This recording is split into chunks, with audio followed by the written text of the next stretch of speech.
ओगरदानी त्रिकालदर्शी कैलाशी अविनाशी भगवान शिव, जिनकी पुनित पावन शिव महापुराण की कथा भगवान देवाधिदेव महादेव की कृपा से, उनकी करुणा से, उनकी उदारता से दुबई के इस पवित्र पावन प्रांगण में भगवान भोले बाबा की कृपा से पूज्य महाराज श्री वंडे बाबा जी यहाँ पर विराजमान हैं।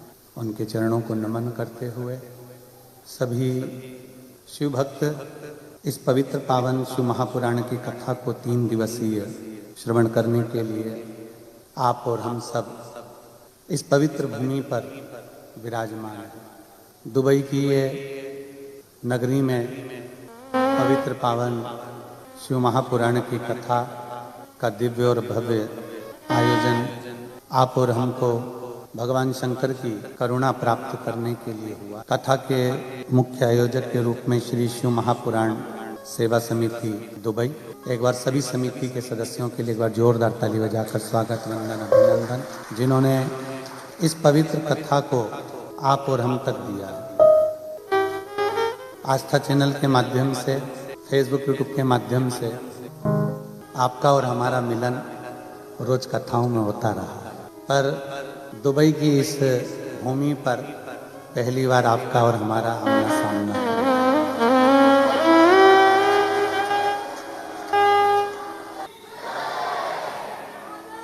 तो इस कथा का दिव्य और भव्य सुंदर आयोजन,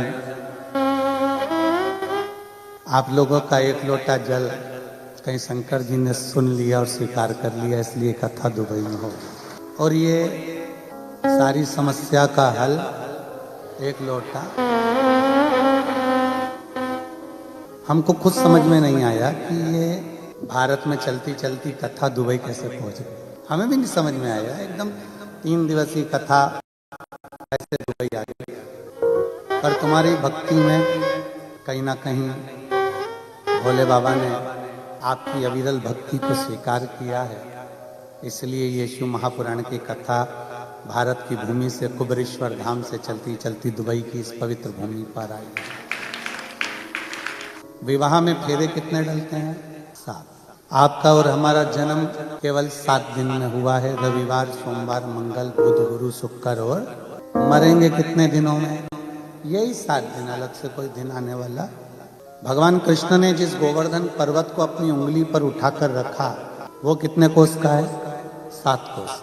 भगवान कृष्ण ने अपनी उंगली पर जिस पर्वत को उठाकर रखा, कितने दिन तक उठाकर रखा? 7 दिन तक। और भगवान कृष्ण ने जिस पर्वत को अपनी उंगली पर उठाया, भगवान की उम्र भी केवल 7 वर्ष की ही थी। और जिस दुबई में आप और हम कथा सुन रहे हैं, इसके भी 7 ही प्रदेश है। और ये 7 दिन के वारों से लेकर, 7 दिन की जिंदगी से लेकर, 7 समूह से लेकर, 7 ऋषियों से लेकर ये पवित्र कथा आज दुबई की पवित्र भूमि पर पहुंची। और इस समय तप बल आप लोगों की शिव भक्ति का है, इसमें किसी दूसरे का नहीं। कहीं ना कहीं भगवान शंकर की अविरल भक्ति आपके भीतर विराजमान हुई, शिव तत्व आपके भीतर विराजमान हुआ, तो ये पवित्र कथा आप और हमारे तक पहुंची। जितने दिल से आप सुन सकते हो, उतने दिल से इसको सुनो। और बीच में जब प्रार्थना करने का मौका आए, बड़े भाव से बाबा से अपने मन की बात भी कहो। और ये हमारा विश्वास कहता है, ये समिति केवल अकेली एक बार की कथा नहीं कराएगी।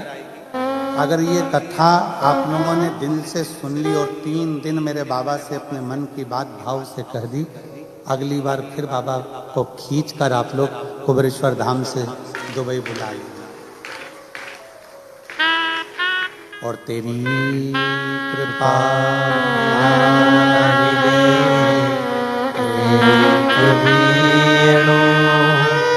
लेते हैं श्वास, तेरी कृपा से तनो तनो। बखान क्या करूं मैं राखों के ढेर का, चपटी भभूत में अजजाना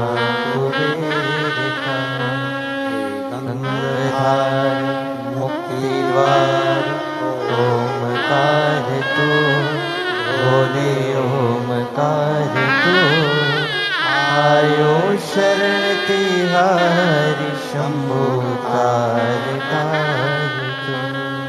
ये शिव की कृपा से प्राप्त है, भगवान शंकर की करुणा से, उनकी दया से, उनकी उदारता से प्राप्त होता है। जिस दिल से, जिस भाव से, जिस स्नेह से आप इस कथा को स्वीकार करेंगे, उस भाव से ये कथा आपके भीतर पहुंचकर आपका कल्याण करेगी। 24,000 श्लोक हैं शिव महापुराण के अंतर्गत, करोड़ों करोड़ों शब्द हैं शिव महापुराण के अंतर्गत। अब उन शब्दों में से आपको क्या शब्द अपने जीवन में उतारना है, क्या अपने जीवन में ले सकते हो, वो लेने का प्रयास। कितना ग्रहण कर सकते हो उतना ले।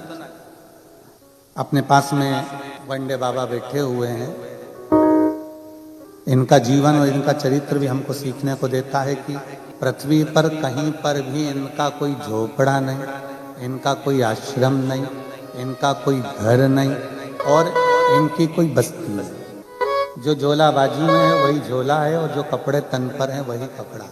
पर 24 घंटे से ज्यादा कोई भी देश हो, कोई भी जगह हो, वहां ठहरते ही नहीं।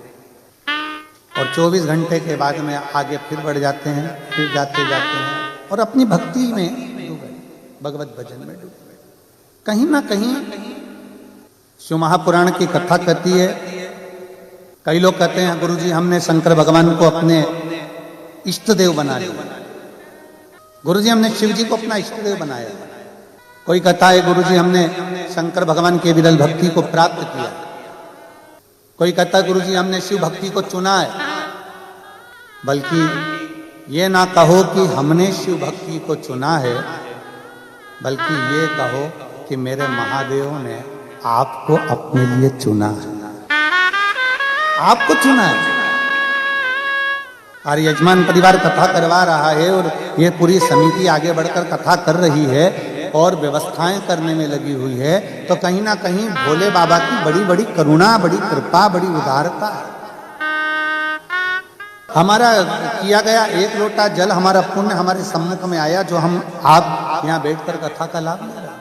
कोई तो पुण्य हमारा पूर्व का हुआ होगा, जैसे कहते हैं ना, हमारी भाषा में हम लोग कहते हैं एक गुल्लक में पैसा बच्चा भरता जाता है, गुल्लक फोड़ता है, कोई गिफ्ट लेकर आ जाता है। आपकी और हमारे पुण्य की गुल्लक भराई, आपके दादा परदादा पिता माता के पुण्य की गुल्लक भराई, तब जाकर आप और हम इस शिव महापुराण की कथा में पहुंचे हैं। मतलब पुण्य की गुल्लक फूटने के बाद ये पुण्य रूपी शिव महापुराण की कथा त्रिवेणी संगम के रूप में, त्रिवेणी के रूप में हमें मिली। और पूरा विश्व इस कथा को आस्था चैनल के माध्यम से देख रहा है, पूरा विश्व। और जिस भाव से, जिस आनंद से कथा के रस तत्व को ग्रहण कर सकते हो, करो। शंकर भगवान पर चढ़ाया गया एक लोटा जल कभी खाली नहीं जाता। हमको तो उम्मीद ही नहीं थी कि यहां पर भी पत्र आएंगे, पर बाबा ने यहाँ पर भी पत्र भेज दिए पढ़ने के लिए कि ये पत्र आए हैं और दुबई वासियों के आए। महाराज जी हमें उम्मीद नहीं थी, हमने सोचा भारत की भूमि पर इतने पत्र आते हैं, अब दुबई में किसको फुर्सत है पत्र लिखने की। पर जब हम आ रहे थे तो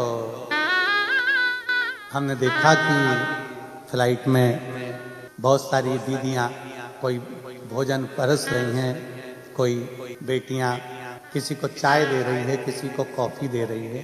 चीनी के और कांच के बर्तन थे। हमने मन में विचार करा, भारत से चलने वाली फ्लाइट में सारा भोजन चीनी और कांच में दो मना नहीं है, पर चाय और कॉफी और जूस मट्टी के कुल्हड़ में दो, क्योंकि जाते जाते भी कम से कम हमारे भारत की मिट्टी को चूमते हुए तो जाओगे।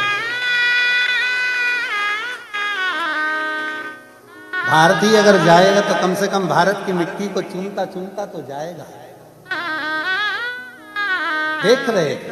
और जब दुबई में कल पहुंचे शाम को, रात्रि के समय पर, शाम के समय पर, तो यहाँ देखकर एक और चीज अच्छी लगी कि अभी भी यहाँ रहने वाले जितने भी भारतीय हैं या अन्य हैं, इनके अंदर संस्कारों की कमी नहीं हुई है, इनमें संस्कारों की प्रबलता हुई और यही आगे बढ़ाता है। हमें अपने को आगे बढ़ाने के लिए दो चीजें मूल हैं, एक शिक्षा और दूसरा संस्कार। एक है हमारी शिक्षा और एक है हमारा संस्कार। आप अगर आगे बढ़ रहे हो, आप उन्नति की सीढ़ी पर चढ़ रहे हो, इसमें ऊपर चढ़ाने में किसी का भी हाथ नहीं है, केवल आपकी शिक्षा और आपके संस्कारों का, आपकी मेहनत का।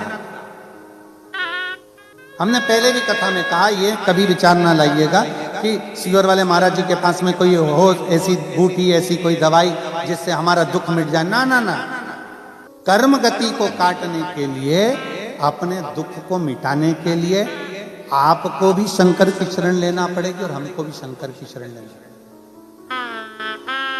आप कहीं नहीं जा सकते, कोई मंदिर, कोई देवालय, कोई शिवालय। आप अपने देश में अगर हो सकता है भारत देश में रहें तो मंदिर शिवालय नजदीक नजदीक में होते हैं, बाजू में लगे होते हैं, एक दो घर छोड़कर आप एक लोटा जल चढ़ा सकते हो।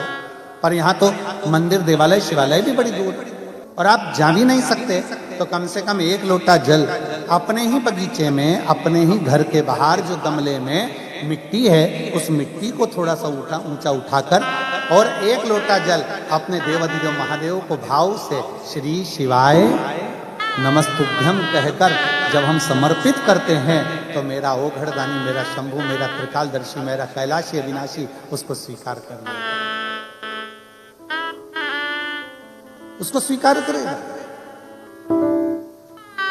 जरूरी नहीं कि आप मंदिर में पहुंचेंगे तो ही भगवान स्वीकार करेगा।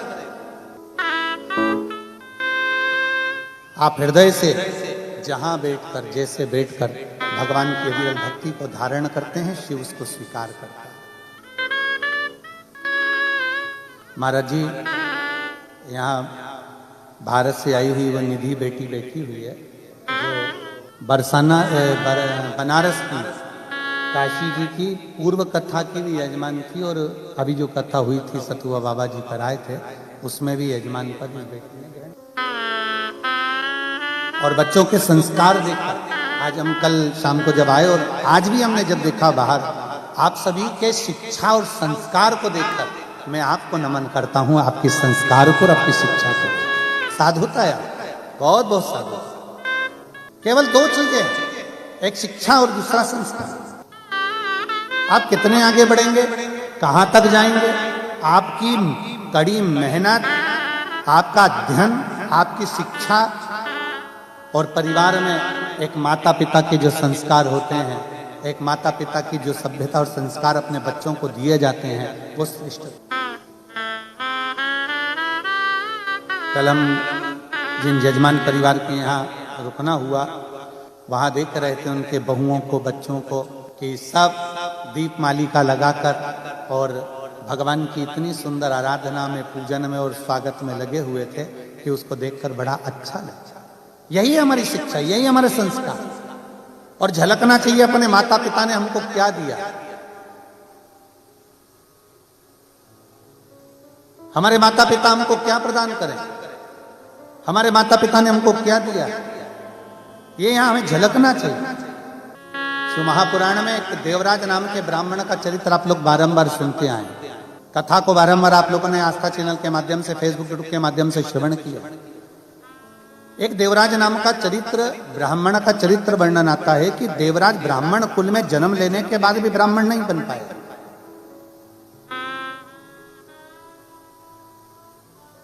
ब्राह्मण कुल में जन्म लेने के बाद भी ब्राह्मण तत्व उसके भीतर नहीं उतर पाया। जरूरी नहीं कि आप बहुत उच्च कुल में जन्म ले लिए और बहुत उच्च हो गए।